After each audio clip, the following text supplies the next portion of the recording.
Hello, Linda. I just read your Facebook post replying to my comment, and since I'm driving, I don't want to text while I'm driving. So, but I guess it looks like I'm going to make a video while I'm driving. So I don't know how much safer that is. But thank you so much for your question and just being honest. To me, this is the kinds of things that will help put a dent in the ugly thing that is racism, and that is people honestly talking about it. You just had an honest question, which I love, and you asked me directly. That is great. So, yeah, sorry about your experience, and I'm sorry that it went that way with the black couple. It's totally okay to say black. I never call myself or any of us African American. I just say black. It's okay. So, yeah, I really hate that you had that experience, that things changed, the tone, the vibe, everything changed when politics came up. I don't know. I don't think you said this in your comment. I don't know that they actually said Obama is their savior, but I know what you mean. And you know, it can be the same thing on the other side. Even though I was a lifelong straight ticket voting Democrat my entire life until the 2016 election. And I completely heard people on both sides, you know, that would make you think that, wow, they really believe this president or this politician is their savior. So I know what you mean. Now, as far as, of course, I can't speak for all black people or anything like that, but I can tell you what I do know. And last month I was on CNN. I was part of a voter discussion panel, and they cut out about 90% of everything I said. But one of the things I brought up was when I was 9 years old in 1981, when President Reagan was shot. Many in my neighborhood, including me, I was probably the biggest one, we cheered when he got shot. We hoped that he was we hoped that he would die. Even the next day at school, we were, is he still alive? Oh man, well, maybe he'll die tomorrow. Maybe he'll die later today. And that is absolutely horrible, no matter what side you roll your political boat on politically, you know, that's horrible. And but that's how it was growing up. We were kind of conditioned to think or believe that all Republicans are racist. They all hate black people. They want to continually pass policies or not vote for policies that purposely hurt us. That's just what we were conditioned to believe. Now, I do not in any way mean to imply that my parents woke us up in the morning and we had to recite Republicans hate us. Repeat it, kids. Say it. Republicans hate. No, it was nothing like that at all. And this also happens on the other side. I knew people that, you know, President Obama could have he could have been out in the Rose Garden with his daughters, and they could have stumbled upon the cure for cancer, and he could have went to Congress with it, and they would have voted against it. You know, that's how it is on both sides. So a lot of strong feelings on both sides. It's unfortunate because there's too many people putting too many of these politicians up on too high of a pedestal. And I think for any of us to do that, we set ourselves up for a lot of disappointment and heartache later, because most of them are not about our self-interest. And boy, I believe a lot of them go to Washington or even in local politics. I believe a lot of them go into those jobs with the right intentions to make a difference, to really represent their people. But I think pretty soon they find out that that's just not the way the game is played, and they see that they're not going to get any TV time, they're not going to be successful, they're not going to come on up that political ladder unless they play the game, and that's very unfortunate. But back to the black family that you ended up hanging out with and talking to, and then he had everything change. Yeah, I'm so sorry about that. That's just horrible. Again, a lot of us were just directly or indirectly raised to believe that Republicans are against us. Not necessarily that all white people are against us, but that Republicans are. I forget what Bill Maher said on one of his shows. I can't remember the exact words, but he said something like Democrats, you can be a racist. Oh, how did he say it? Democrats can be racist or something, but if you're a Republican, you probably are. I forgot how he worded it, but it was something like that, and it's just too bad. I completely switched my vote in 2016. My wife is white. My ex-wife is white. I have 5 biracial, or as we say, mixed, because I'm just not very politically correct. We said mixed in the 70s and 80s and 90s. I still say it now. I guess that's too bad. I have 5 mixed children by her. I could care less what color anyone is or where they come from.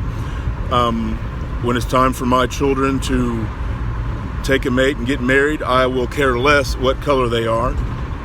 So, and I do not believe that black people or any other color group, I will not say race because we're all the human race, I do not believe for a moment that any color group is superior to another.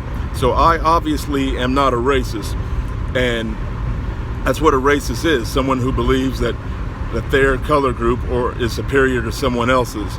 And so if all Republicans are racist, what does that mean for me? What does that mean for Allen West? What does it mean for so many other black political figures who are conservative or Republicans? Boy, I just really doubt that they were able to get to where they got, believing that all black people are superior. So we've got to be careful throwing the term racist around. These days, people want to make up definitions for words that have been in dictionaries for centuries and decades, and they want to make up words. Everything's changing. Things that are normal, things that are standard, things that are set. No, this is what it means.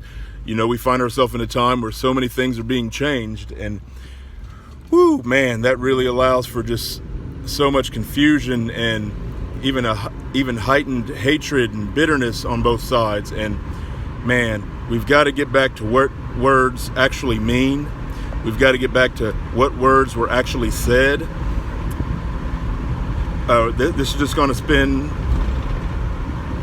further and further. It's going to spiral down and get worse and worse as tensions and hate rises on both sides. As far as racism, I always say this to my black sisters and brothers out there: stop making everything about racism. To my white sisters and brothers out there, stop never making anything about racism. There are some racist things that happen. There are. I'm 47 years old. Before the age of 11, I was spit right in the face by 2 white men driving a car that rode so close to my left handlebar when I was riding down the street. I'm 10 years old now. I could hear this junky car coming up behind me. I get way over. My bike tire is almost in the grass. I get way over, and I hear them coming up, and they get right up to me, and I can see the guys. I look over at them because I'm scared. I'm like, why are you going slow, and why are you this close to me? And they looked me right in the face, and the driver said, you dirty effing nigger. And he spit the biggest glob of green, nasty, thick crap right in my face, right on the left side of my eye. It ran over my eye, into my mouth, down my neck. It was on my shoulder. I'm 10 years old. I panic. I ride my bike home as fast as I can. I get in the house. I'm crying. My parents are, what happened? What happened? I'm trying to do my best to explain to them what happened. And my dad immediately, after I'm able to give a description of their car, which I'll never forget, my dad runs out. He runs and gets the gun, runs out the door, and he's gone for almost 2 hours. It was the scariest 2 hours ever. I didn't know if my dad was coming back.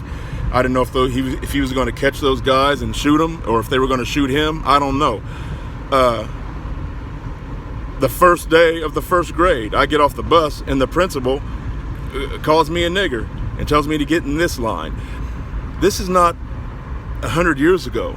I am 47. In the first grade at the school that I now live out 8 houses away from. Some of us had to get for lunch, we had to get our utensils from the beige plastic containers, and our white friends got to get theirs from the white plastic containers. Again, this is not 100 years ago, folks. So myself and so many of us, we've been through real racism. We've been through things. Before I was 11, I've been pushed down and kicked in the ribs repeatedly by a grown white man because I rode my bike through his yard a little bit. And I shouldn't have been riding my bike through his yard, but come on, golly. I really could go on for another 48 minutes about just the things that I've been through. So maybe that could be why the couple that you were speaking to, why everything completely changed when you began to talk about politics. A lot of times we black people, we have been through some real terrible things regarding race. And some of us, we just choose not to talk about it. Some of us, we purposely don't talk about it with our white friends because we figure they won't care, won't take us seriously. They'll try to explain it away as this or that. I'm telling y'all, sometimes there is no explanation except somebody was racist and did not like someone else because of their skin color. And that's just a fact. Sometimes people on the other side don't want to hear about that because it's uncomfortable, it's not fun, and it's not anything that they could ever relate to because they're never going to go through that, nor will their children. But us as black people, we cannot hate them for that. We cannot be bitter at white people for that. Matter of fact, I'm actually glad that a lot of people will never go through what I've been through, what our ancestors have been through. I actually thank the Lord that you won't have to go through that. Now, that doesn't mean to say that you can't yourself run upon a racist person of color and they call you a horrible name or throw a rock at you. I mean, I don't know. I could make up scenarios. That's not to say that won't ever happen or can't happen. But there's less likely of a chance. And you know what? I'm backing into my driveway, and I don't think that's exactly what I meant to say. There's less likely of a chance. I don't know what I meant to say exactly. Something like that, though. But the point is, there's just, without me being there and hearing those people myself, it's really hard to speculate why exactly things changed. But I'm going to guess I'm not too far off. So I just wanted to, first of all, I didn't want to wreck from trying to text and drive. Oh, my girls are getting out of the van. But I just wanted to respond because I'm just so thankful that you just asked an honest question. And this dialogue is, I just really believe, is just a huge weapon towards putting a big dent in the ugliness that is racism. So thanks again for asking. I just pray you have a blessed day, and Trump 2020. Bye.